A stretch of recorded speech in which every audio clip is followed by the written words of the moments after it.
and we have to really escalate the noise we make so that we'll be heard.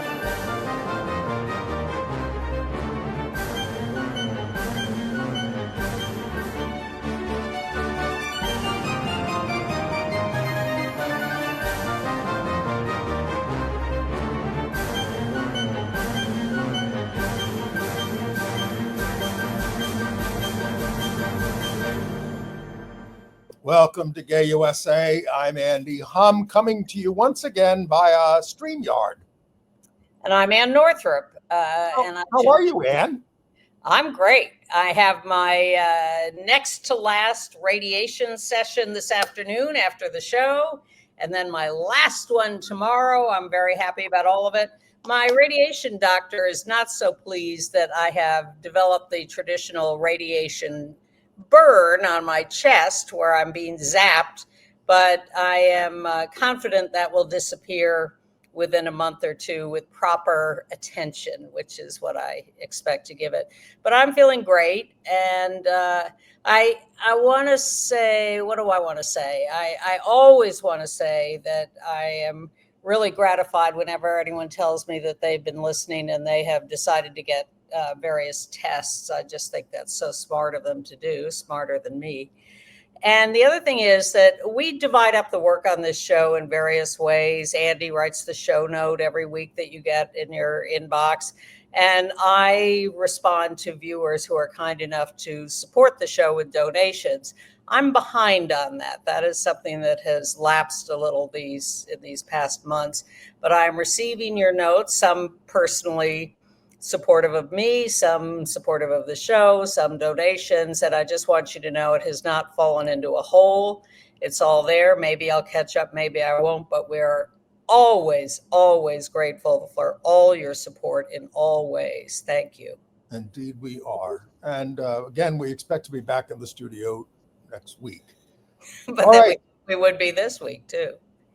Okay, so in the headlines, that big, ugly Republican bill that was signed by President Trump, what does it do? It devastates healthcare and the environment, but more to the point, it creates a massive ICE force and detention centers that really threaten immigrants and citizens alike. Very scary, as the last 6 months have been.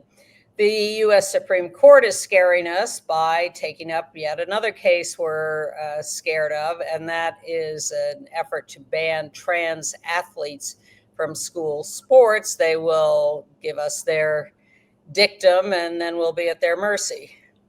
Before I forget, the only sport where they can exclude trans athletes is equestrian, because men and women compete equally in the equestrian sports. In the Olympics, at least. All right, having stripped a Navy ship of Harvey Milk's name, the word is that Secretary Hegseth will not take away the names of other civil rights leaders from vessels. So it was only about going after Harvey Milk. Surprise! The Health and Human Services Department is on the warpath against gender-affirming care in U.S. hospitals.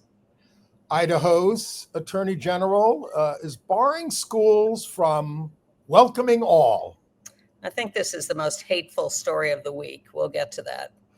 But Wisconsin has knocked out conversion therapy, while Virginia, of course, has okayed it. We're mourning this week the losses of a leading gay playwright, the matriarch of Los Angeles' Black LGBTQ community, and a pioneer in LGBTQ sports. And maybe the most depressing story of the week, Israel, in bombing an Iranian prison, has reportedly killed 100 trans inmates. Wow. The Pride March in Budapest that we told you about last week turns out to have been the biggest anti-government demonstration in Hungary since the fall of communism, and Orban, the dictator, is sweating. Well, he's got an election coming up next year, and he could be in trouble, we hope. The German chancellor nixed pride flags in parliament, but that was not the end of the story. And while we're still barred from the altar, Pope Leo will continue to allow the blessing of couples in non-traditional relationships. Yeah, that's the altar of the Catholic Church. Let's be clear. Don't scare them more than we have to. Okay. All right. So there it was, the braying Republicans. We got a picture of them as Trump signs that bill, slashing Medicaid, cutting Medicare and SNAP, food stamps, while giving trillions to tax breaks to billionaires. And they all look so jolly as they all voted for a bill or supported a bill that only 29% of the country supported. It only got 67% from Republicans in terms of support. It's extremely unpopular, but this is what Trump wanted, and the billionaires who bought him and the Congress wanted, and they got it. And they got a lot of things. And one thing that was really upsetting was this week seeing Mike Johnson being so smarmy in the halls of Congress, being asked about it and saying, oh, this is going to save the country. And I think we're going to pick up seats because of this. And my fear is they are, because they're so good at lying and spinning and manipulating. And they've set this up so that the bad stuff happens after the midterms and the better stuff happens before, and this is how they're operating. And they'll find another way afterwards to mitigate that. Well, the question is, all right, look, everybody can see what's happening in Los Angeles with immigration enforcement, on horseback, lots of masked people, no uniforms, no identification. This is what it has come to. And what does the bill do? It puts in $170 billion more into enforcement. And so they're going to be able to hire every Proud Boy in the country and to take these jobs. They're totally unaccountable. They're setting up all these camps and all these concentration camps, literally concentration camps. You saw it, the thing in Florida that I've seen, Alligator, Alcatraz. And they are going to turn all the people that they arrest, and it could be anybody. I mean, I saw a woman from Guatemala. She was a tourist in New York. She was grabbed off the street. She's screaming, and they just pack her into a car. This is fascism. And the question is, as this intensifies, are people just going to get more scared, or are they going to say, this has got to stop? Well, who has the guns, and it isn't us. And it is scary. And as someone said this week, this is Trump's private army, as you say, unaccountable. They're not going through regular channels. They're not adhering to any standards or norms. They are just setting up their own private army with billions and billions and billions of dollars to, I had this mental picture. I don't know if it's true, of course, when they sent the guys on horseback into the park in LA where there was no one, and they were unidentified. They were there for no discernible reason. And I could just imagine them all sitting around saying, hey, this will be hilarious. Let's just send a troop of people armed on horseback into the park and scare the Jesus out of them. Well, and as you've read, they're going after our Democratic mayoral candidate, Zoran Mamdani. Trump is saying, he's a naturalized citizen and we can get rid of him because we don't like what he stands for. And you know what? If he wins, I think I'll take over New York City and DC. I'll run it better. This is. Well, the old Gay Liberation Front veterans who formed after Stonewall put out a statement this week saying, come on, we got to stand up now against the fascists. We're getting these warnings from all sides. It was nice to hear it from them, but we got to do more. Yes. I mean, Timothy Snyder, the author of On Tyranny, warned, that these sites are going to be sites for slave labor, basically, because, in other words, Trump can give corporations the people that he's arrested and put in these camps and say, you pick the crops You see, we don't need to protect the current people who are doing it. We'll get you the labor that way. Well, they pick them up in the fields where they're currently working as relatively free people, arrest them, abuse them, and then send them out for as slaves. Exactly. This is without exaggeration, folks. I don't know when people are going to wake up. And, within hours of Trump signing the bill into law, there's all these little things in the law. I mean, the Times had a 2-page spread of all the crap that's in it. The gun owners of America and other pro-gun organizations filed a lawsuit saying, we can use machine guns now because of the way they fixed the tax code and because they banned machine guns under tax law. And now it's out of the law now. And now machine guns are going to be legal. Well, they basically are anyway.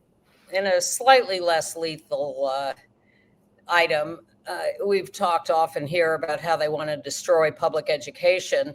The bill includes 100% tax deduction for any funds donated to private school creation. So it's not like we're not protesting this. And Ann mentioned the Gay Liberation Front veterans.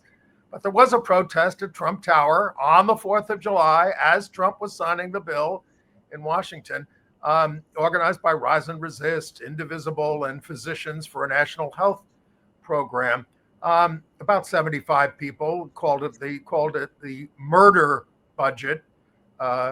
Trump will sign his budget bill to strip millions of health care, kill clean energy, and cut funding for SNAP, all to fund ICE's lawless reign of terror and tax cuts for the billionaire class. We need to repeat these things. This is what it's all about. It's not popular, but now the next time we all get out on the street is going to be July 17 from coast to coast. It's going to be in the evening. Go to, Google, we'll put a link in the email, and you should sign up for our email at gayusatv.org. But just Google your town, 50501. That's the organization that puts this together. And there are actions everywhere. In New York, we're going to be down on Foley Square. It's not a march for us. It's going to be a big rally down there to protest all this. And we need to keep increasing our numbers. It's called Good Trouble Lives On, in the spirit of John Lewis. And there are, we're trying to fight back in various ways. California this week refused to comply with the Trump order to bar trans girls from school sports. The Department of Education, of course, has threatened to cancel all federal funding to the state of California because of this, because they have no shame and nothing. The Supreme Court just let Trump fire everybody he wants to fire. Well, what they said is there was an injunction against it. He had put out that order that that people should be fired in large droves. That was challenged. There was an injunction issued against it while it was adjudicated. And on an emergency appeal to the Supreme Court from the White House, the Supreme Court said, well, we're not going to decide the basic facts of the case yet, but while we're thinking about that, you can go ahead and fire as many people as you want. You let him do whatever he wants. Well, the IRS this week says churches can endorse political candidates. Yes, this is their unilateral ruling, and they said, when you do that in a church, it's really just family talking to each other. They've got tax. Does this mean that nonprofit groups can now start making political endorsements? As long as you're a right-wing nonprofit. But the fact is, come on. Certainly liberal progressive churches have featured political candidates for many, many, many, many years. Well, they sponsor them to speak, but actually, churches have been circumspect somewhat. They don't actually say, here's the list of people you're going to vote for. The right-wing ones do, but but the progressive ones trot them out to speak. They're not inviting the left-wing churches invite people to speak. They do whatever. The wonderful separation between church and state that we enjoyed for 250 years is gone. Never mind. Now, And- if you were hoping that Elon Musk's America Party might fracture Republicans, it might. But the real break in the MAGA is the refusal of Attorney General Pam Bondi and FBI Director Kash Patel to release the list of Jeffrey Epstein's clients. That may prove unforgivable to many MAGA folk. Well, They care about this. there are people who are upset about it, but it's hard for me to believe this is going to rise to the level of a major issue. You sound like Trump at the cabinet meeting. Are we talking about this? Epstein, you still asking me about this? I'm just looking at the track record and who cares about what? And the answer is not much. Okay. But the Supreme Court will hear cases on trans girls in school sports from Idaho and West Virginia. So we are now automatically not optimistic about that. Right. 27 states have enacted bans on trans girls and girl sports. Is it always just girls, or is it, what do they do about boys? I think they just ignore boys. I mean, some boys, some schools, some settings are upset about trans boys participating in, boys sports, but it doesn't rise to the level of the upsetness about trans girls. Lambda Legal also reports that their help desk is getting twice as many requests for help this year as last year, literally twice as many.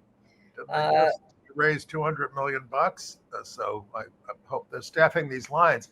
It makes me wonder how we read about they've defunded the special gay suicide hotline, right? Yeah. Are we doing that private? Trevor Project will go on and answer calls, right? But the question is, are we going to privatize these things and still provide the service to people?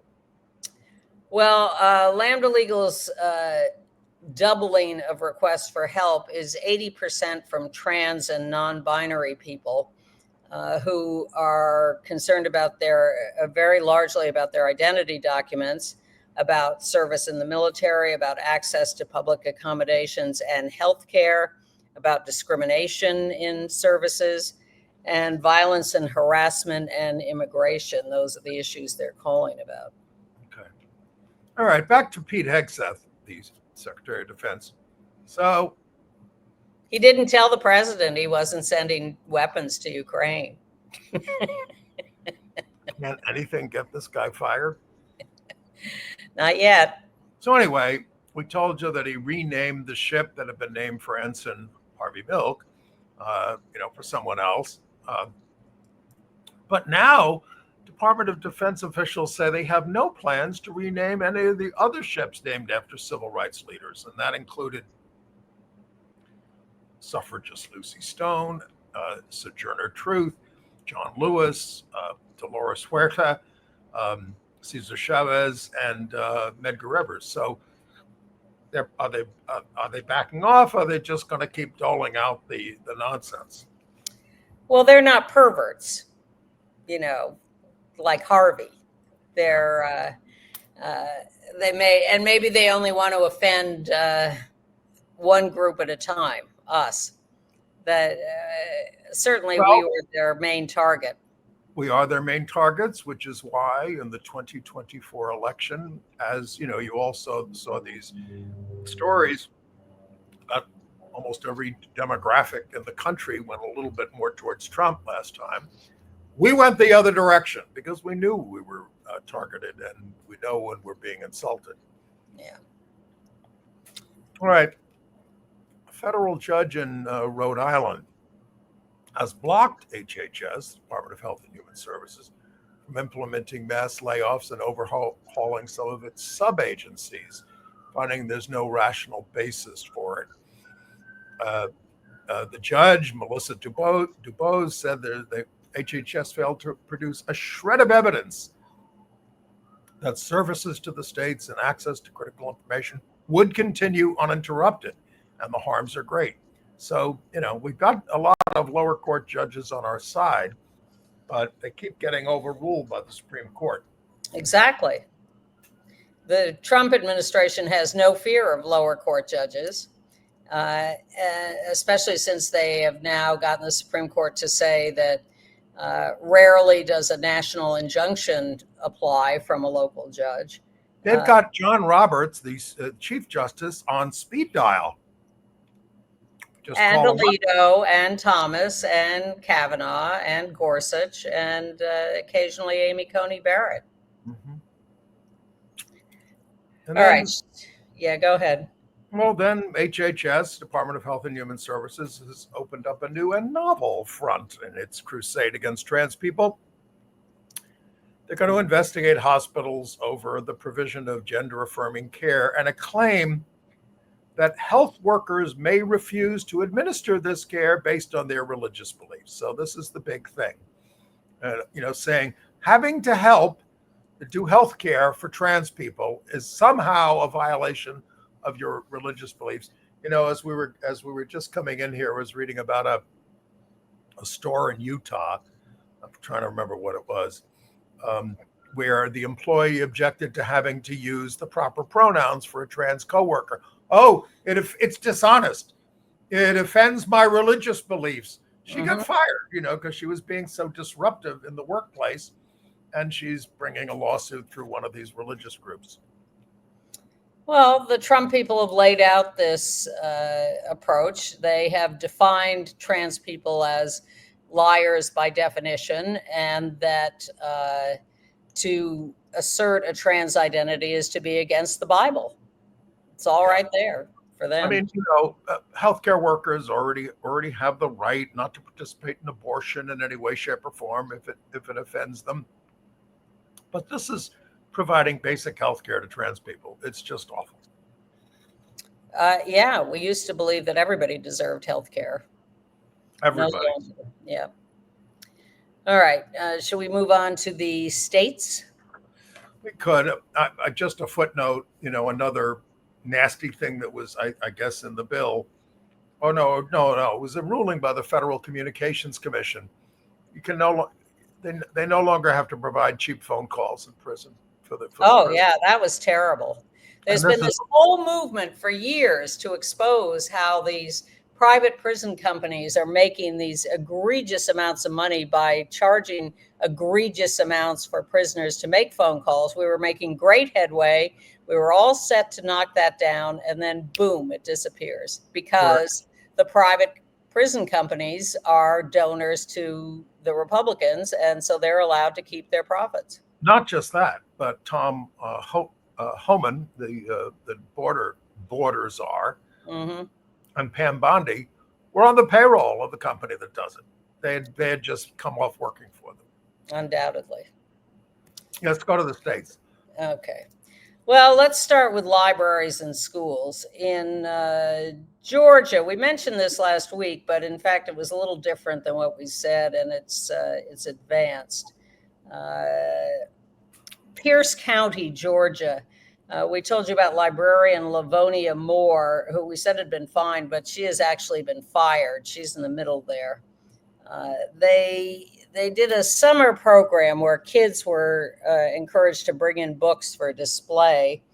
And someone brought in the book, When Aiden Became a Brother, which is sort of double entendre because it's about his mother having another child, but it's also about him being trans in a sort of matter-of-fact kind of way.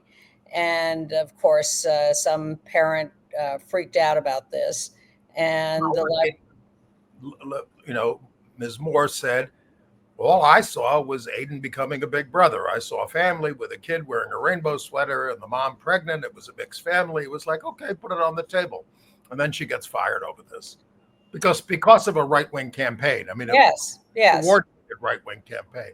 No longer could you be even warned or suspended or fined. You're just fired immediately. And, look, this is a woman. She's really a hero. She worked up from being just sort of a clerk there, and now she's the head librarian, for God's sakes. And not anymore.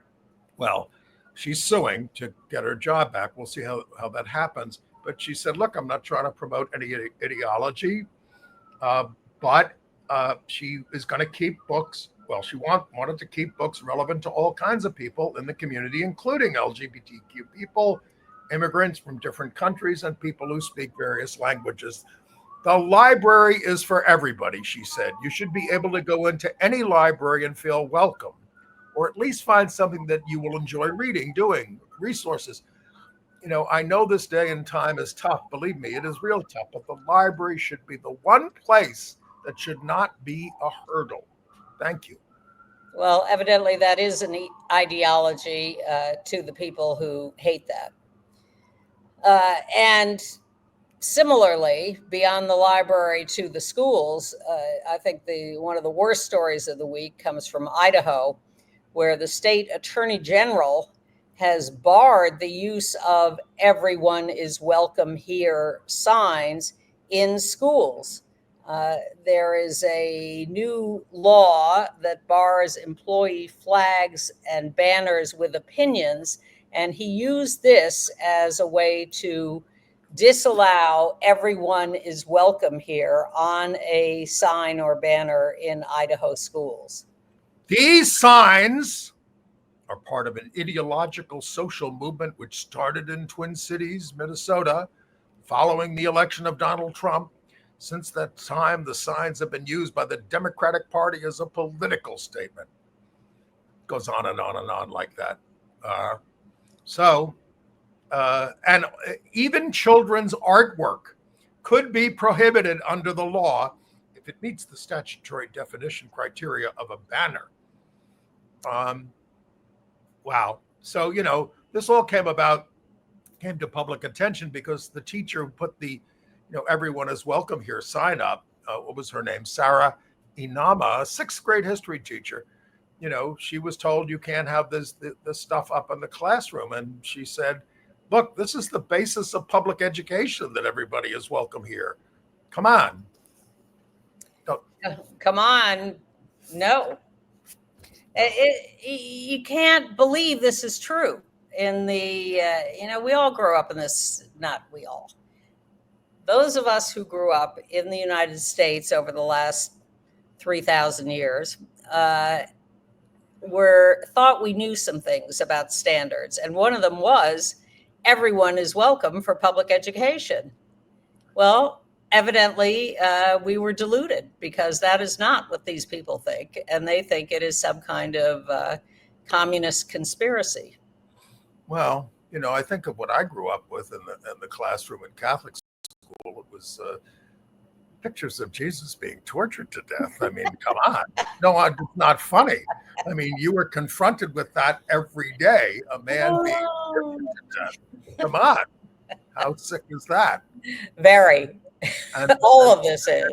Offended. I'm not sorry, because, it's wrong. It's, when I was in college, I went to a church where they said, we're not going to emphasize the crucifixion. We're going to emphasize the resurrection, because he hung on a cross for 3 hours. That was it. What this religion is supposed to be about is resurrection. But anyway, I don't want to give a sermon here. Please don't. But another thing that was in the big ugly bill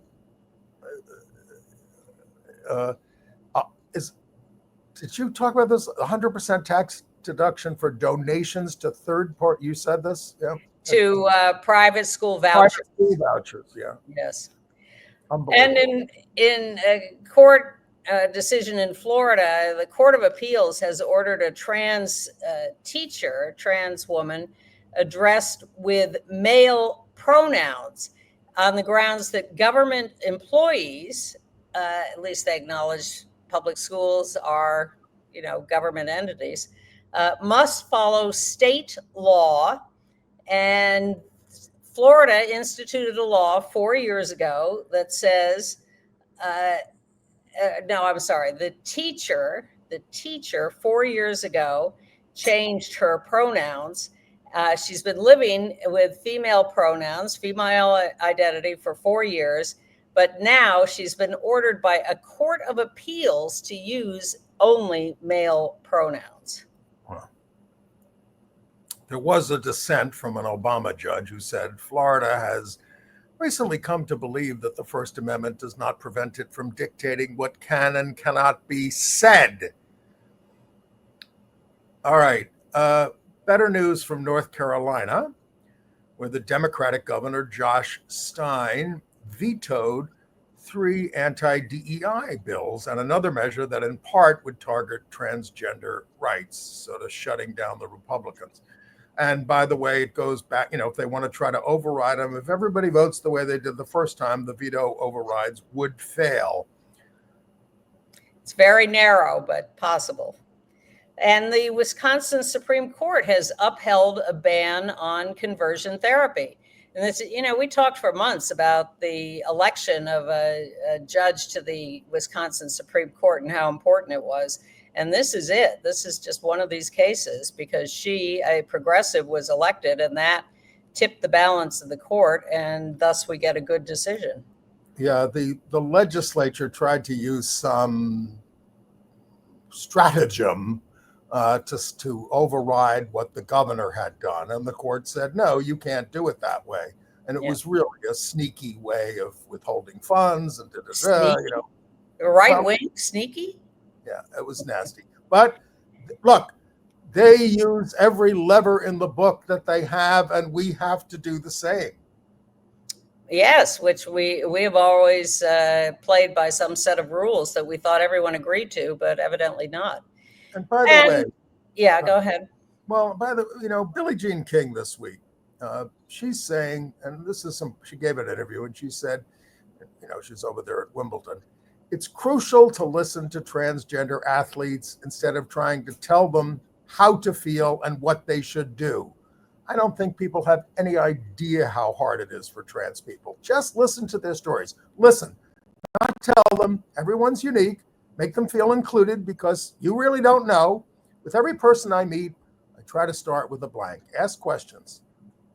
So that's she's trying to, get us out of this terrible, terrible thing.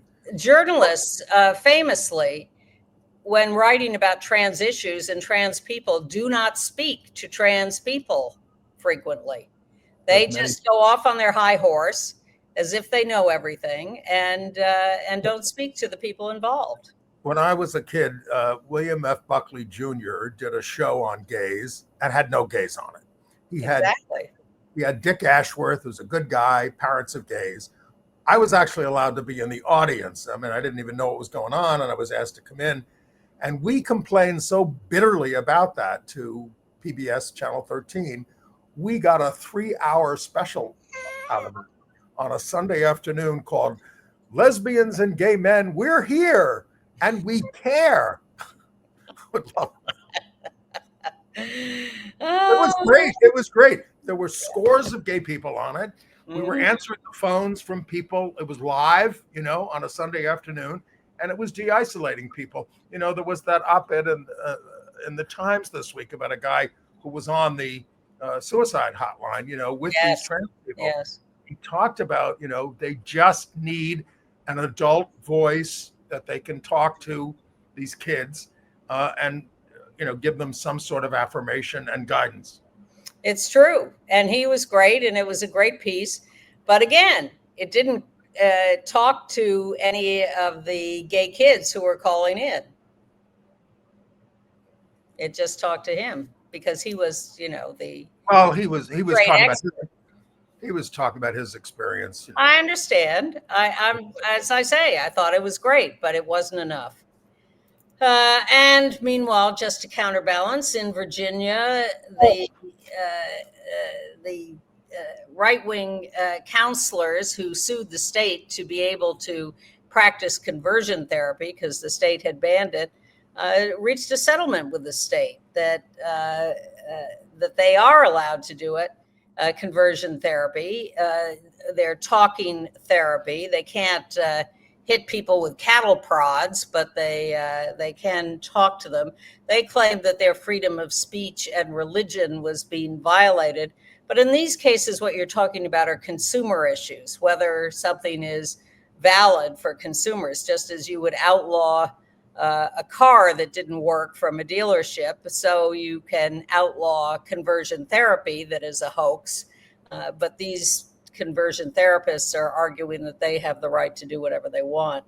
They accused the left of encouraging minors to mutilate themselves. Well, they're the ones who are mutilating minors. Truth Wins Out is a very good source of exposés of conversion therapy. If you want to dig a little deeper, go to their website, Truth Wins Out, Wayne Besson's operation. He has been focused on this for years and is a great source of information about conversion therapy. But as you said, this only allows quack talk therapy. Does not authorize aversion or shock therapy. No, but this is bad enough. And who knows what they're actually doing in the privacy of these offices. Well, sometimes we find out and it turns out to be actionable. Yes, exactly. And you'll find out more about that on Truth Wins. And then there's the story, Baylor University in Waco, Texas. Yeah, this is wild. They got a $643,000 grant from a liberal foundation to foster inclusion among LGBTQ identified individuals in the church. The Baptist church, no less. Now, they want to foster inclusion and belonging in the church. Emphasis on understanding the disenfranchisement and exclusion of LGBTQIA individuals and women within congregations. So this BAUGH Foundation, BAUGH, they gave the money. Now, of course, there has been a backlash. One of these right-wing reverends said, it's much better to send your child to a secular university hostile to the faith than to a Christian university like Baylor. Better the wolf with bared fangs than the wolf disguised as a shepherd. Well, Baylor has come a ways over the years. They used to be a huge offender. Brittany Griner went to Baylor as a semi-out lesbian and survived there. But they have inched their way to a slightly more progressive stance, and they accepted this grant in the face of a lot of criticism from the very right-wing parts of the Baptist church, because knowing that they were going to be expected to promote this more progressive, inclusive attitude. And so we'll see what they do with the money, but I'd like to think something like this would move people to the progressive side more. I mean, the university is still associated with the Baptist General Convention of Texas, not Southern Baptist, which affirms biblical teachings regarding sexuality, gender, and marriage. Well, it's all a step along the way. In politics, are you still on that, or can I do another church? Go ahead. Let's go to St. Petersburg, Florida, where the Allenale United Methodist Church has invoiced the local police department $10,000 for using their parking lot as a staging area for their anti-immigrant raids. Hooray! The cops showed up and just decided, well, here's a nice parking lot for us to use, and parked a lot of their cars there. And the church said, forget it.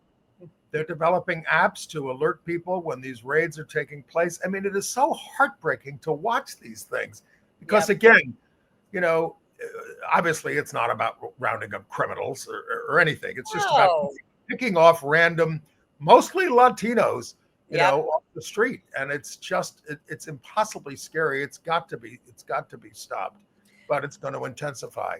What is Ana Navarro going to do now that Trump has eliminated deportation protections for Nicaraguans? Right. They could come sweep her away. The church announced that they will be giving the money that they expect to receive from the police to lawyers for immigrants. And they are a very welcoming church that sometimes holds services hosted by drag queens. Okay. In politics, you remember Congress member Sean Patrick Maloney. He lost his seat in 2022 to Mike Lawler, who considers himself a moderate, but is a right-wing nut who voted for that bill. So he's thinking of running against Lawler next year, as are 6 other Democrats. This is a district that Kamala Harris won last year.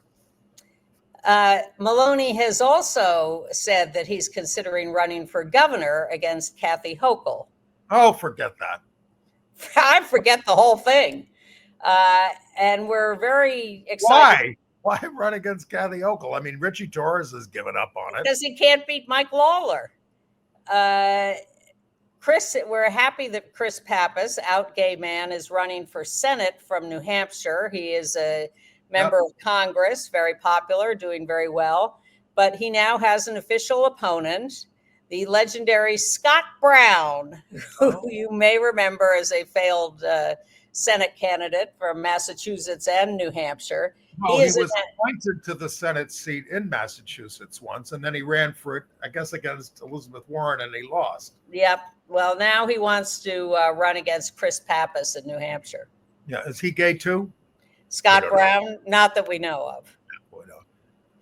All right. Should we do the yes sports portion of our show?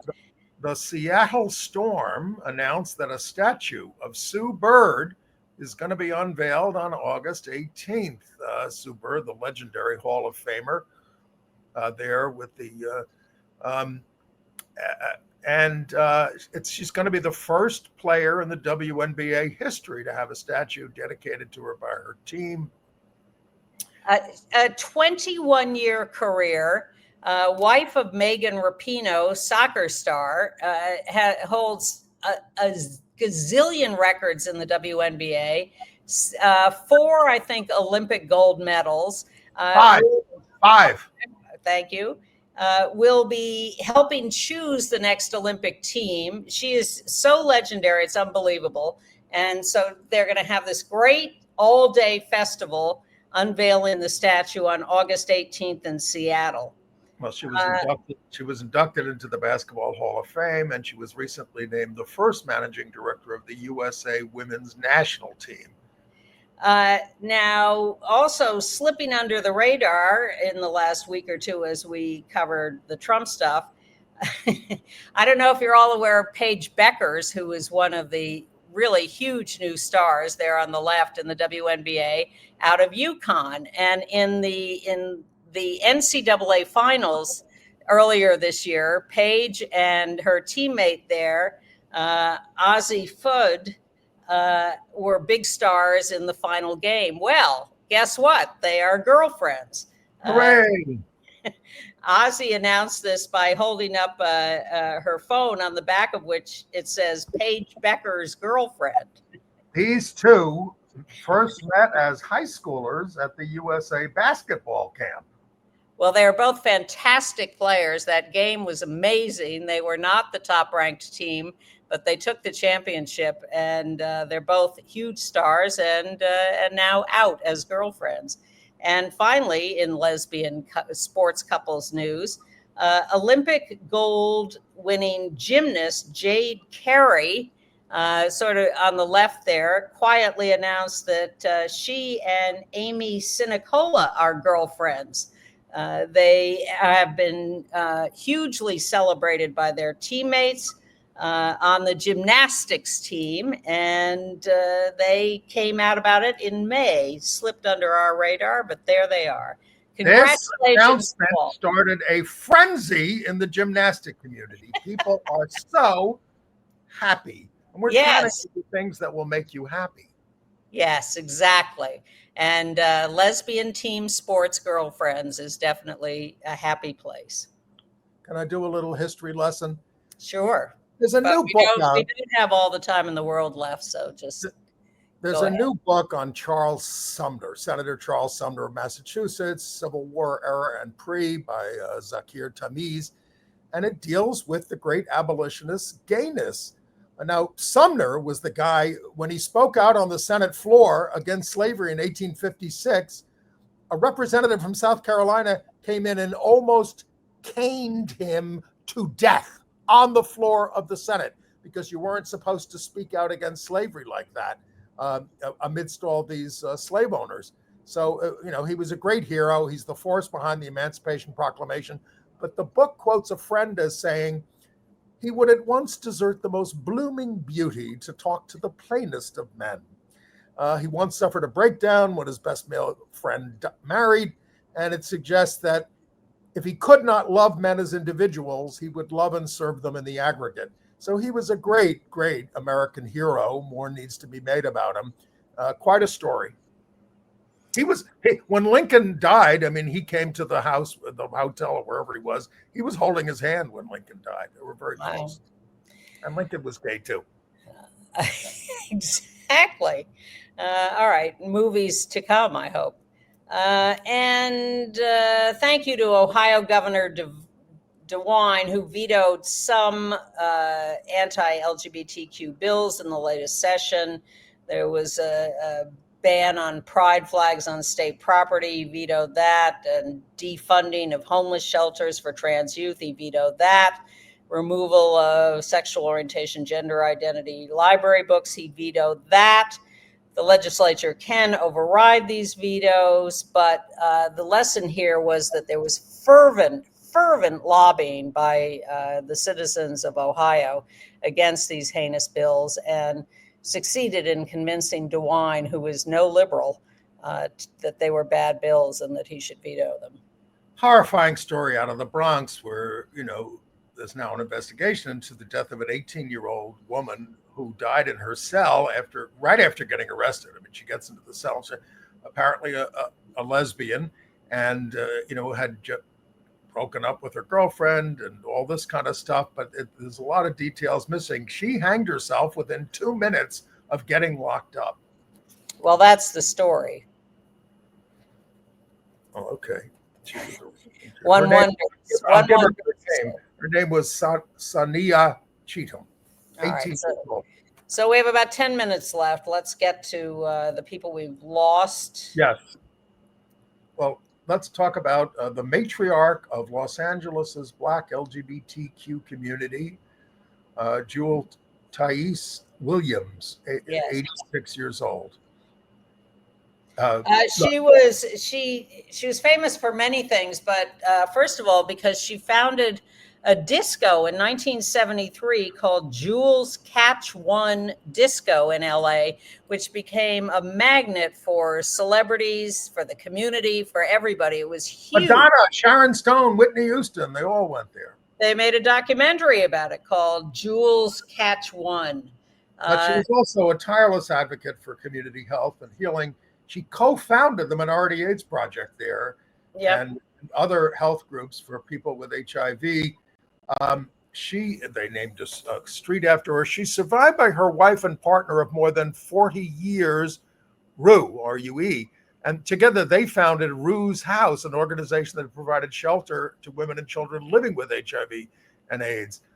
We're going to link to a 1995 interview with the two of them on In the Life.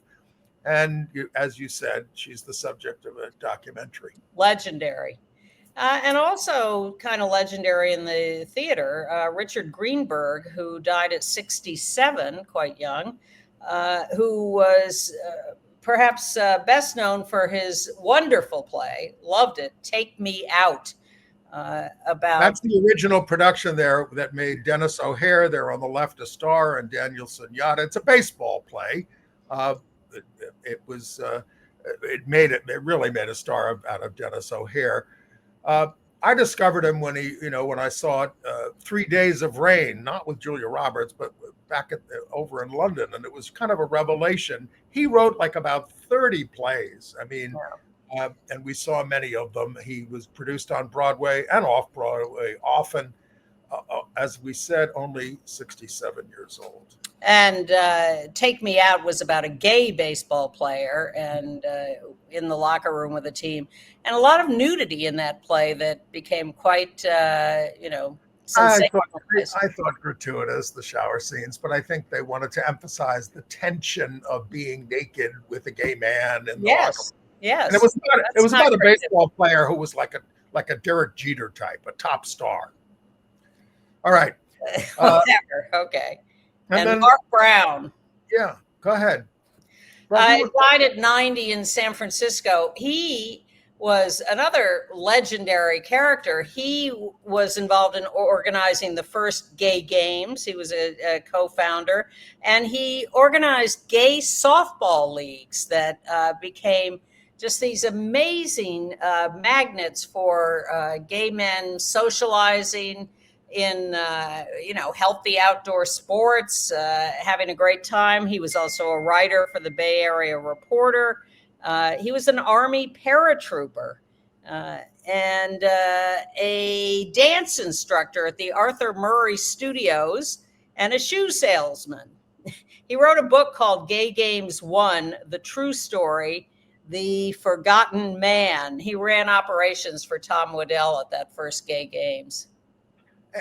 Ann Northrup was also a pioneer in the gay games movement, and she's still here. I was on the board of Gay Games 4 here in New York, which was an amazing experience, which I am very privileged to have been able to do. But really inventing the gay games in San Francisco, quite stunning. Okay. International news? Yes. All right. Let's put this picture up. You read about the Israeli bombing of Iran during their assault on Iran, but they bombed this prison, and one of the units housed apparently 100 trans inmates who are now missing and presumed dead. Now, this prison was an awful place, and it was because they locked up political prisoners and things like that. And this isn't a country where technically being trans isn't illegal, but there are no real protections from discrimination. But what an awful scene. Yeah. A much better scene was the Pride Parade in Budapest last week, which we told you about. Well, the numbers keep escalating as they look at it more closely. They're now saying there were 200,000 people at least, including 70 members of the European Parliament who had been threatened by the Hungarian Minister of Justice not to show up at this, but did anyway. Well, everybody was threatened with arrest because it's now in the Constitution that you're not allowed to do this. But Hungary's largest independent news outlet called the Pride March the funeral procession of the Orban regime. I love that. Now, this is important. This was the largest demonstration against the government since the fall of communism. And, now the opposition leader who is leading in the polls for next year's election, he's 15 points up. He said, well, I'm not going to get into the trap about commenting about this, other than to say that Orban is now the king of pride in Europe. Well, the next election is April next year, so it's a little ways away, but people are really ready to get rid of him, and he is quaking in his boots by everything we hear. At the United Nations, the UN Council voted to keep researching anti-LGBTQ abuses despite the United States' U-turn on this. We're off it. But the Human Rights Council, which we don't participate in anymore in the United States because we're not for human rights, they voted 29 in favor, 15 against. That's to renew the next 3-year term of the independent expert on protection against violence and discrimination based on sexual orientation and gender identity. Qatar, our great friend, voted no. Oh, well. In Germany, the new German chancellor, Friedrich Merz, he's getting some backlash because he says no pride flags in the Bundestag. Just, we're not a circus tent where any flag can be hoisted. It's kind of nasty. So so members of the Green Party dressed up as a rainbow flag. There they are in the Bundestag.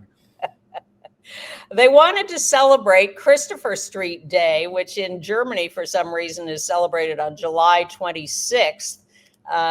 And he said no, and they said, the hell with you.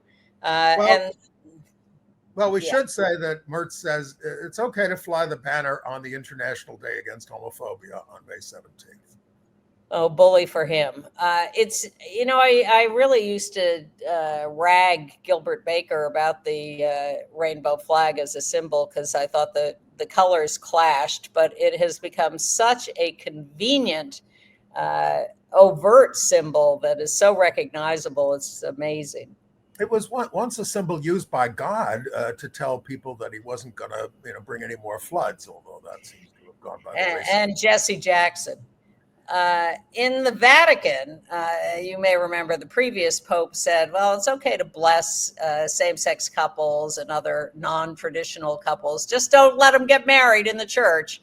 Yeah. So we didn't know what the new pope was going to do, but the Vatican has announced that they are keeping that policy. Okay. The royal family of Great Britain tweeted on behalf of Pride. They put up something on X. So they had, in front of Buckingham Palace, they had that fancy band playing Pink Pony Club by Chapel Roan. And there was... Well, that's what we heard as the background of the Dyke March last week, with everyone romping in the Washington Square Park fountain, too. It was predictable outrage on the right. Yeah. In AIDS news? Yeah. Well, RFK Jr. is making measles deadly again. I hope you've read the stories. It's absolutely out of control. There were 86 cases in 2000. There were already 1,274 recorded cases in 2025, 155 hospitalizations and 3 deaths, all due to lack of vaccination.